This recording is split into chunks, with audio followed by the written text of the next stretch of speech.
Here's another definition. I won't read this one. You all can read this.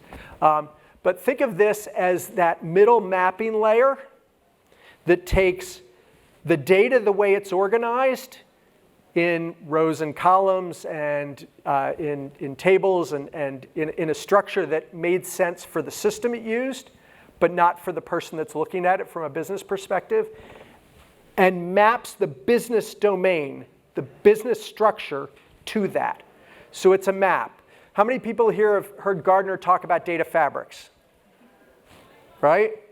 When Gartner's talk about data fabrics, one of the key pieces of it, and you go look at your Gartner reports, is actually within the data fabric, it is having a semantic layer. That is a big part of the data fabric, and that semantic layer has a couple things. It has metadata, it has a graph that does the mapping, and it also has taxonomies, so you can do these in a consistent fashion. So we like to talk about it as your Rosetta Stone, and I love this definition. Think of it. You've got this mess of data that we all deal with. Wouldn't it be nice for your business users if they had a way to read it that made sense to them? This is the translation engine between the two things. So when we're putting together the semantic layer, I talked to you almost about it. It's that layer in between. This is truly what it is. You've got all your data sources.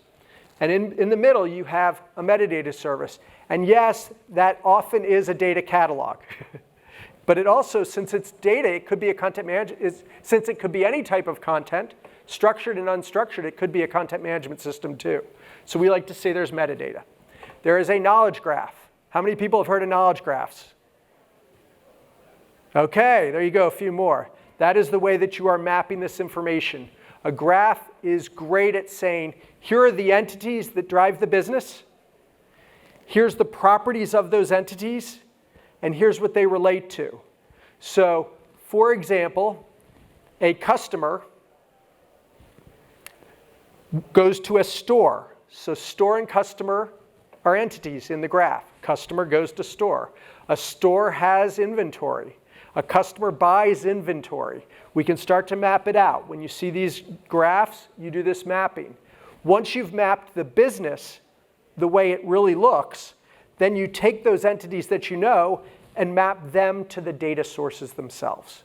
So now all of a sudden, if I'm looking for things about a store, it brings up, here's everything about this store. And oh, by the way, if you want data, here's where that data is.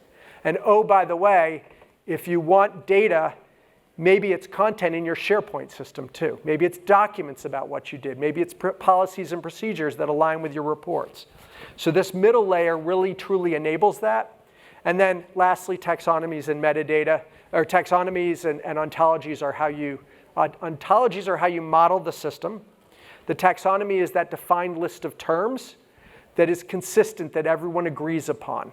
So again, it's not just enough to say I've got a store modeled the way someone expects it, but the terms we use need to be the same. And for any of you at larger organizations, I bet those terms change a lot. One group calls something X, another group calls it Y, and they mean the same thing. What if you had a consistent list that everyone agreed upon? That's usability.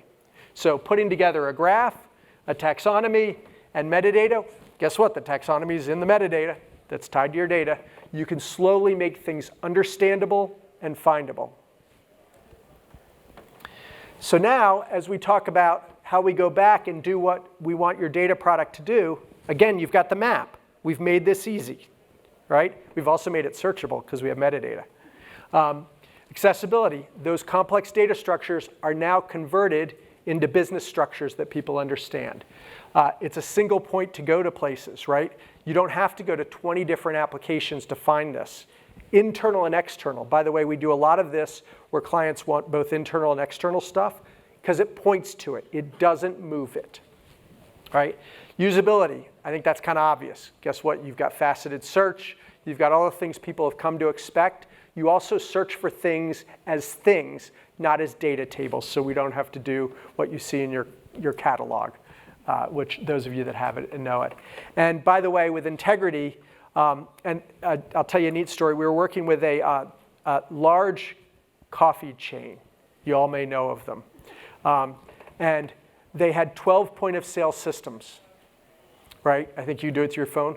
What that meant for all you people in data, 12 different data structures for different transactions, all different. And the rules for the simple question of what is an average transaction at our store was almost impossible. Some did it in 3 rows, some did it in 1, right? Like it was messy. So the graph that we talked about became the map that said how we do this. And instead of relying on some SQL code that some developer made, you had a map that was reusable everywhere you went to ask for this. That creates integrity. That means you do it the same way every time, and the system reads it instead of relying on an individual. And then lastly, guess what? A lot of this stuff can be done with industry standards so that you can pass it back and forth. And the neat thing is, because you're building it this way, you can start to share with others because graphs are designed to be shared, right? That's what they're very good at. So you suddenly have that piece in place.